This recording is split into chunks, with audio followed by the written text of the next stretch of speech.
Hello, we're on page 48. The reader may still ask why he should believe in a power greater than himself. We think there are good reasons. Let's have a look at some of them. The practical individual of today is a stickler for facts and results. Prove it. People want you to prove it. No one wants to hear what anyone else thinks. We want to hear what the truth is.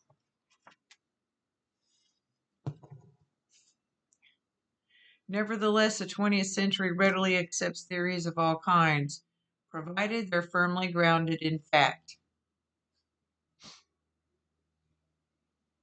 We have numerous theories, for example, about electricity. Reliable accounts or theories, I guess. Everybody believes them without a murmur of doubt.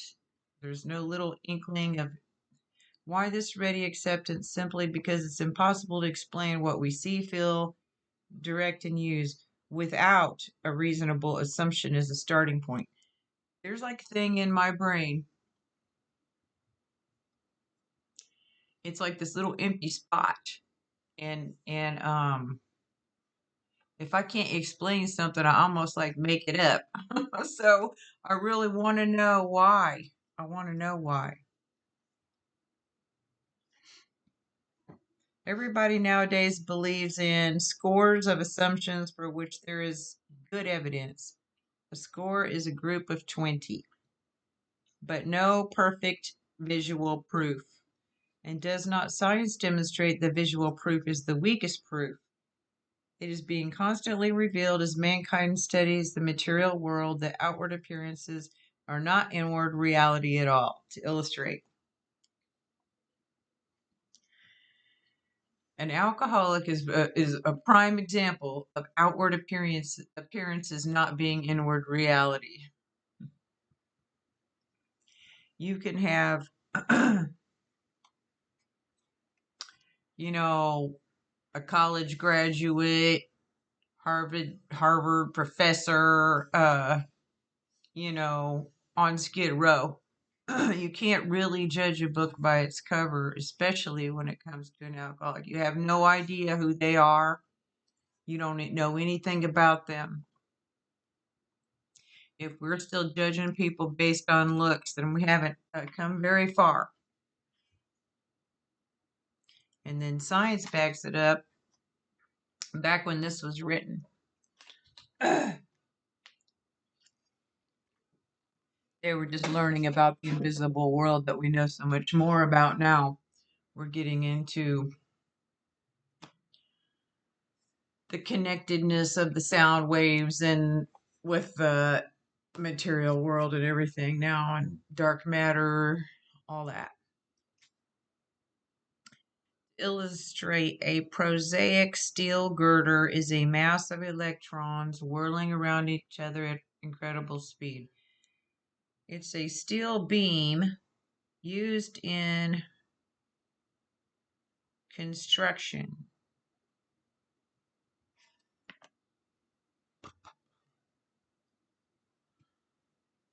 Incredible. The speed of light, something about kinetic energy.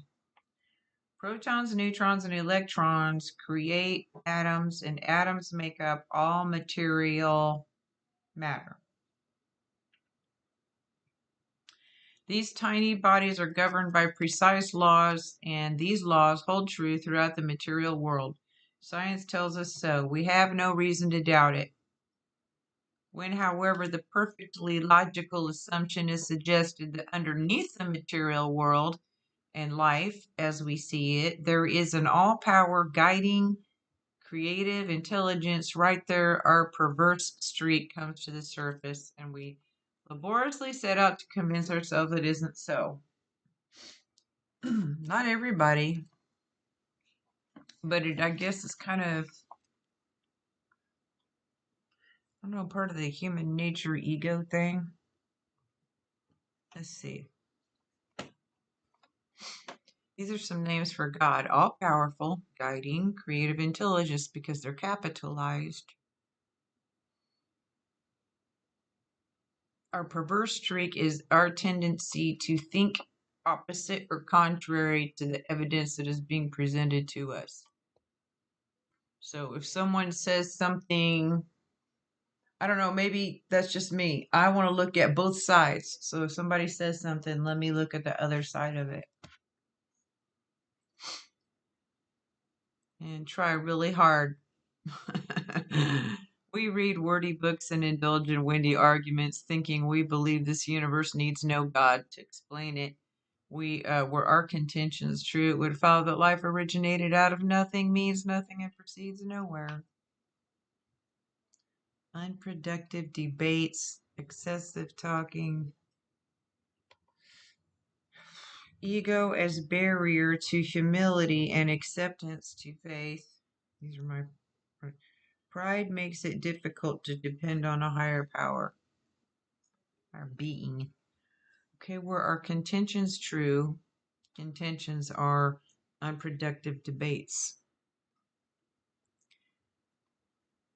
Okay, instead of regarding ourselves as intelligent agents, spearheads of God's ever advancing creation, we agnostics and atheists chose to believe that our human intelligence was the last word. The Alpha and the Omega, the beginning and the end of it all. Rather vain of us, wasn't it? Okay, so then we're using human knowledge as a God in that instance, because with the limited human understanding, and we're so infinitesimally small. Human is so tiny in the grand scheme of anything. For this tiny little speck, stand up and say, there is nothing bigger than me. A little bit vain, yeah. I think that if I were to believe that there was a God, then I might be held accountable for the things that I do. And so maybe that is one of the barriers to not wanting to believe that there's anything greater than myself that I have to be accountable to. I don't know. Just a thought. We who have traveled this dubious path, unsure and questionable, beg you to lay aside prejudice, even against organized religion. So we want to throw out our already formed ideas of what we think something is. So erase all that and start over. We have to start over. We learned that whatever the human frailties of various faiths may be, those faiths have given purpose and directions to millions. There's some kind of power there. People of faith have a logical idea of what life is all about. Watch them in action. Watch them in their life. Actually, we used to have no reasonable conception, whatever. So we didn't really have a sensible idea. We used to amuse ourselves by cynically dissecting spiritual beliefs and practices when we might have noticed that many spiritually minded persons of all races, colors, and creeds were demonstrating a degree of stability, happiness, and usefulness which we should have sought ourselves. Okay, let's break that down. We used to, what does cynically mean?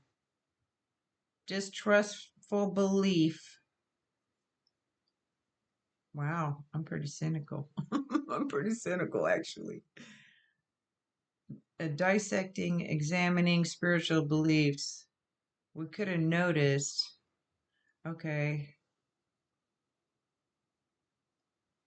so these things that we want, okay, the stability, the happiness, the usefulness, we want we want to be happy, and we want a good life, and we want, before all that, we want sobriety because we want to be alive, okay, and we want all these things but we're not willing to do what it takes to get them. And what it takes to get them is to have faith.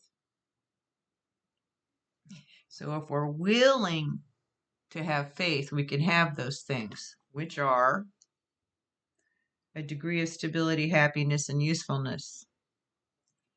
So then I need to be willing to open my mind and think maybe all my ideas aren't right. I need to be able to give myself the grace and the courtesy to change my mind when I'm presented with new information.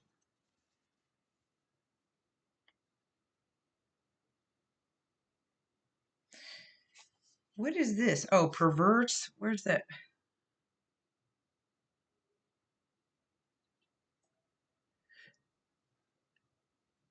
Okay, I don't know where that went. Okay.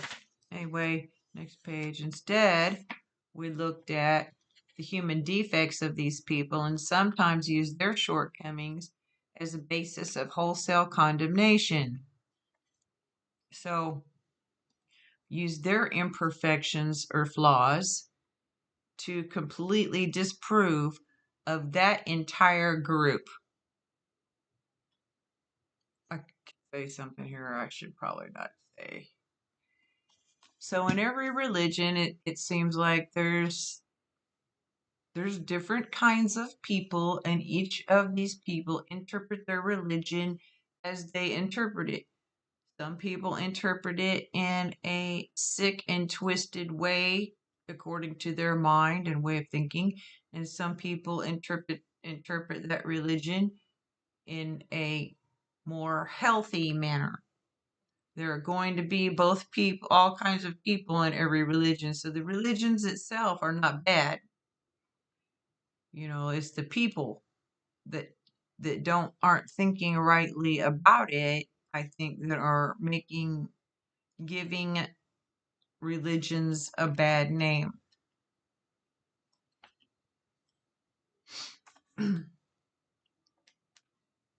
So, if one person is a bad example of religion, I shouldn't say, well, he belongs to this religion, so that religion is a terrible religion because he was one bad example, which is what we've been doing.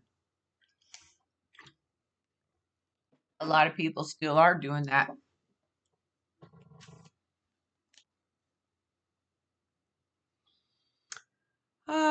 We talked of intolerance while we were intolerant ourselves. What does intolerant mean? Closed-minded.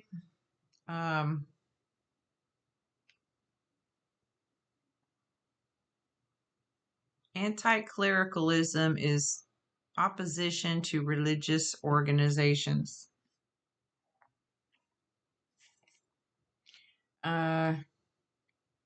Intolerant, narrow-minded. You can't think outside the box. We miss the reality and the beauty of the forest because we were diverted by the ugliness of some of its trees. We miss the beauty of the spirituality of religion because we were distracted by the imperfections of some of its people. We never gave the spiritual life side of life a fair hearing. We never gave religion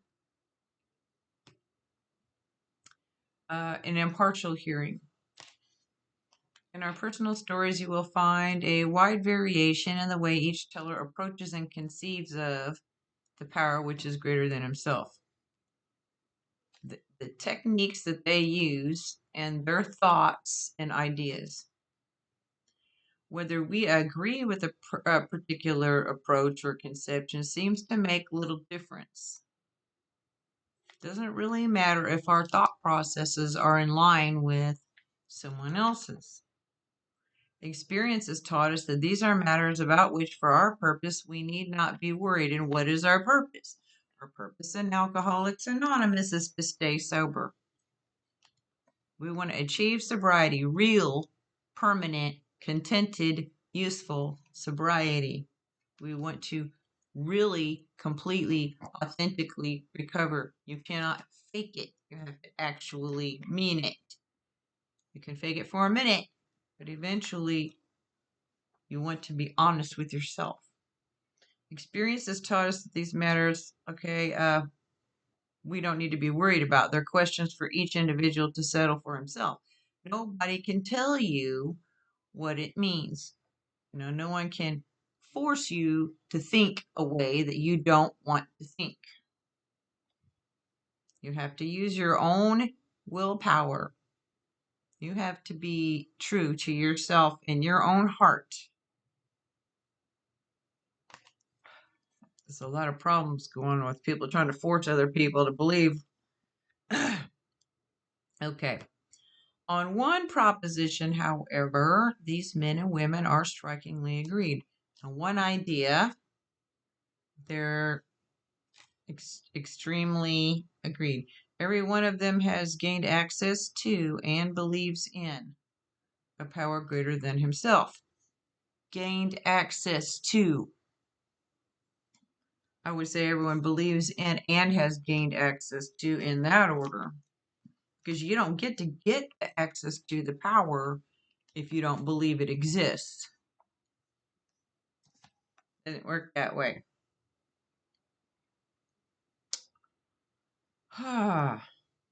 This power has, in each case, accomplished the miraculous, the humanly impossible. As a celebrated American statesman put it, let's look at the record. This is Al Smith, The Facts History. Let's look at the record. Yeah. Let's look at the facts, ma'am. You don't have to feel anything about it because the facts speak for themselves. I don't know why I have bigot over here. Bigot, a person who is obstinately or unreasonably attached to a belief, opinion, or faction, especially one who is prejudiced against or antagonistic towards a person or people on the basis of their membership of a group. Yeah, wholesale condemnation.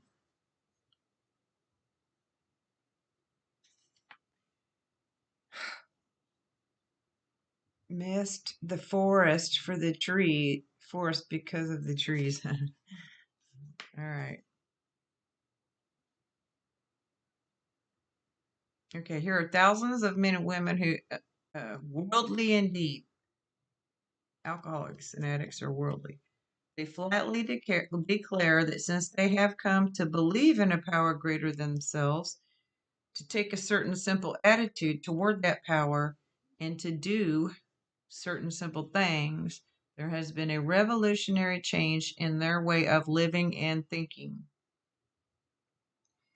These are worldly people that have been around the block a time or two.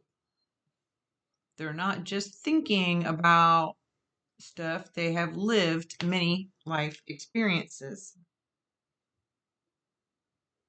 They flatly declare, just clearly and firmly without emotion, because it's a matter of factly, that they came to believe in a power greater than themselves. Okay, so here's what happened. Came to believe in a power greater than themselves and to take a certain attitude. An attitude is a way of thinking and feeling about something, often expressed through behavior. An attitude is a way of acting. I did not know that. I thought attitude was a way of thinking, but your attitude is the way you act. And actions are physical movements. So if I change my physical movements of my body, I can change the way I think. There's this new thing in therapy, the EMDR, the like tapping thing, okay? So I'm saying you can activate your thinking by your acting. So we're not trying to change our thinking, we're trying to change our actions.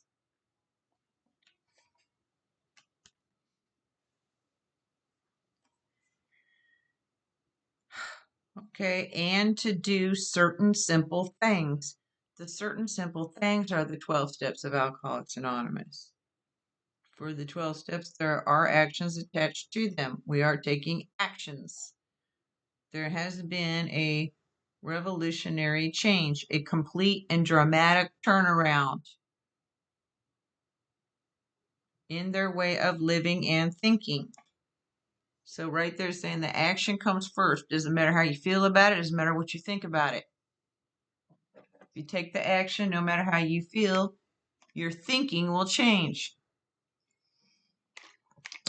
When my thinking changes, everything else changes. But I can't change my thinking, I have to change my actions. My actions change my thinking, but my thinking doesn't change my actions until my actions change my thinking, and then it goes in a circle like that. They found, okay, here we go. In the face of collapse and despair, in the face of the total failure of their human resources, assets, they found a new power, peace, happiness, and sense of direction flowed into them. So now they have power, peace, and happiness and purpose in life. Who doesn't want that? I mean, I don't even care if you're an alcoholic or not. Do you want to be happy or not? I mean, seriously. If the people are like, well, I tried that and it didn't work for me. No, you didn't. You didn't really try it. If you really tried it and gave it really 100%, I haven't seen anybody it hasn't worked for. You're holding back somewhere, or you didn't try long enough. Just saying. In the face of total failure, collapse, and despair. Wow. Okay. In the face of total failure, knowledge, skills, abilities, experience, health, and spiritual well-being. When all that's stripped away, when you can't think anymore, you can hardly do anything anymore. You're not healthy. You're spiritually sick. When you lose everything, I lost everything. I lost people that I thought loved me. That was really hard. And I lost my health. So I lost my job. So I lost everything. My appetite. I lost my God. I lost all my muscle mass. I lost everything. My home, my cars, everything. But not just that, I lost my soul. This happened soon after they wholeheartedly met a few simple requirements. And wholeheartedly is key. We already know that means that we are giving it 100%. And because I'm sicker than most, I had to give it more than 100%. A few simple requirements. And those are the essentials of recovery. Those are the few simple requirements. Surrender to win. Die to yourself to live. Let go of it and let God do it. Honest, open-minded, willing. First things first. 90 meetings in 90 days. It's just some simple stuff. It's simple stuff. It's really simple. Not easy, but it is simple. Anyone can understand how to do it.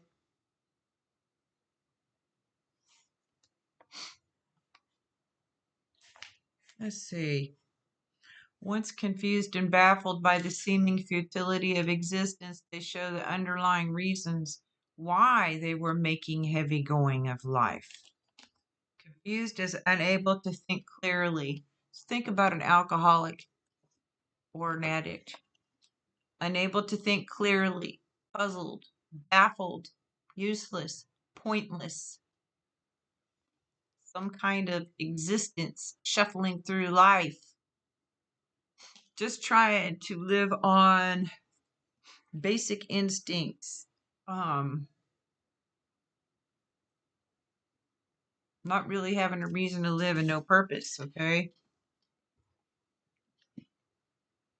Once confused and baffled by the seeming futility of existence, they show the underlying reasons why they were making heavy going of life. So the causes, when you get down to the causes and conditions that cause life to be harder than it should have been. I think I just didn't get certain learning in my life. My mind didn't grasp these things that other people seem to understand. So, although most of us are extremely intelligent in some areas, we lack some of these basic fundamental things. You can feel it.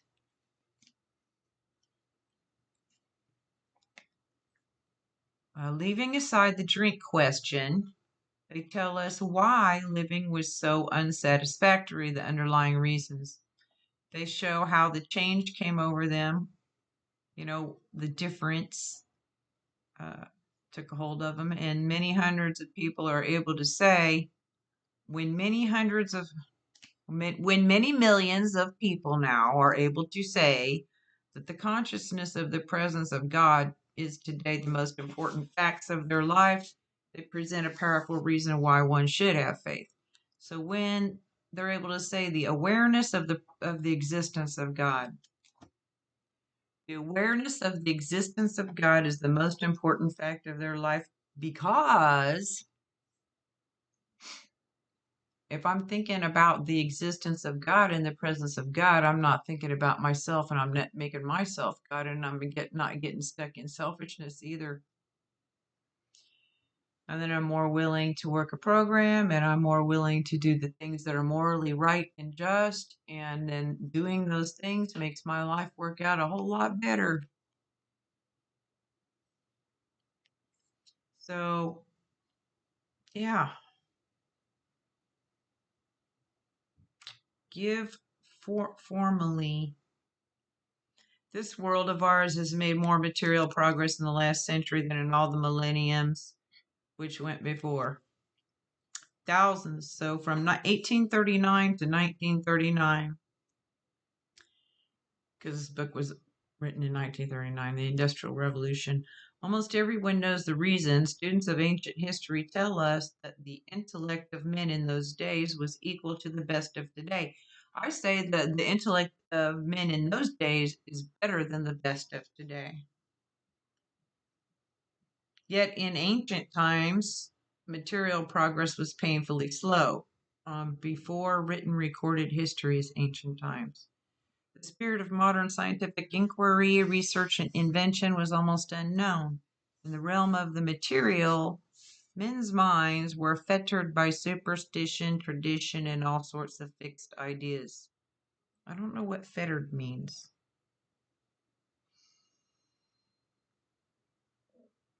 So before scientific discovery, and ways of evaluating things, we could just make up whatever we wanted to believe, which is what we're getting back to now. People just want to make up whatever they want to believe. Doesn't work out real well. Some of the contemporaries of Columbus thought a round earth preposterous.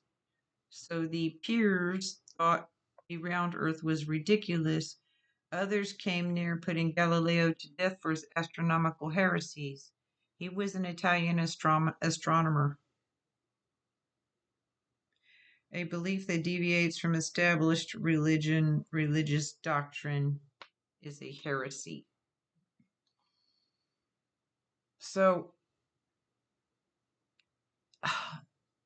if the Bible says this, or whatever book you're doing, right, and you say not that, then you're a heretic or heresies, whatever. We asked ourselves this: are not some of us just as biased and unreasonable about the realm of the spirit as were the ancients about the realm of the material, lacking fairness and sound judgment?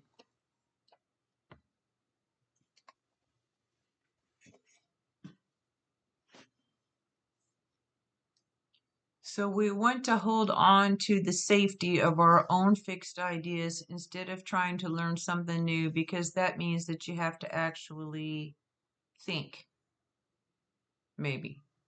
You might have to think some new thought.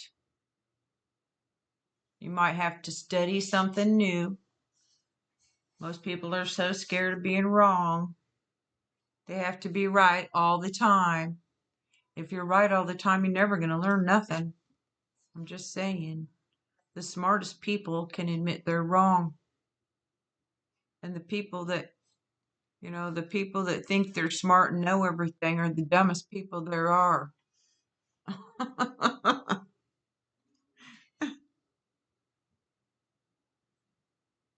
So now they're comparing the material world to the spiritual world. See that little bridge there? Physicist, astronomer, and physicist. Concept varies, tangible thing, I don't know. 1894 unmanned steam model. Okay, boy, I don't know. Let's see, even in the present century, American newspapers were afraid to print an account of the Wright brothers' first successful flight at Kitty Hawk in 1903. That's in North Carolina. Had not all efforts at flight failed before, did not Professor Langley's flying machine go to the bottom of the Potomac River? That's the 1894 steam engine. Was it not true that the best mathematical minds have proved man could never fly? So they tried over and over and over again various ways. And they thought that by trying all these ways, that proved that they couldn't do it. But that only proved all the ways that they couldn't do it. It didn't prove that it couldn't be done. Had not people said God reserved this privilege to birds?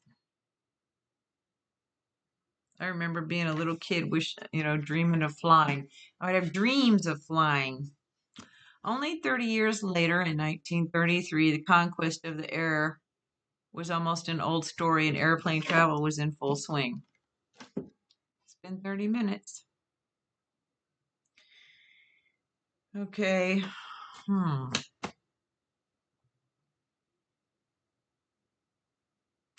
But in most fields, our generation has witnessed complete liberation of our thinking. Freedom from limits on thought or behavior.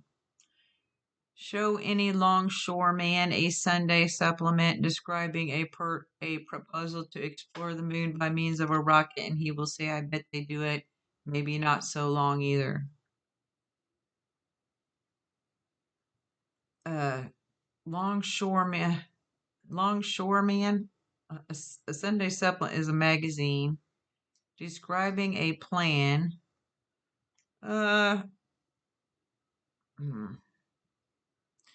Is not our age characterized by the ease with which we discard old ideas for new? Back then it was. By the complete readiness with which we throw away the theory or gadget which does not work for something new which does. We had to ask ourselves why we shouldn't apply to our human problems the same readiness to change our point of view. Okay, so we can say,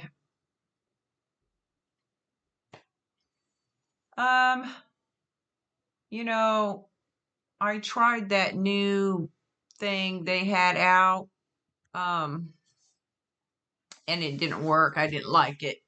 So I'm going to try, say they have new brushes out, and I tried that new viral brush and it didn't work. But I tried that other one. I wanted to try a different one to see if it would work. And I finally found one that worked after I tried several. But we don't want to do that with our thinking. Too much work.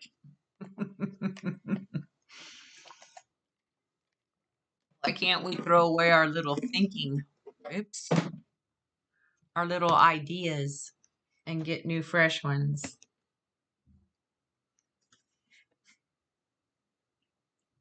So now we're going to try to apply that to our human problems. Okay. Our way of thinking. We were having trouble with personal relationships. We couldn't control our emotional natures. We were a prey to misery and depression. We couldn't make a living. We had a feeling of usefulness. We were full of fear. We were unhappy. We couldn't seem to be of real help to each other, to other people. Was not a basic solution of these bedevilments more important than whether we should see newsreels of lunar flight? Of course it was. So let's put the energy to that. And if you take those and flip them around, these are promises in Alcoholics Anonymous. Okay, when we start working a program, then we're going to remove our we're going to remove some of these things.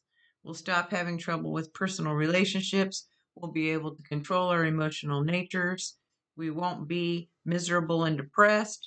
We'll be able to make a living. We'll be useful. We'll be free from fear. We'll be happy. We can be helpful to other people.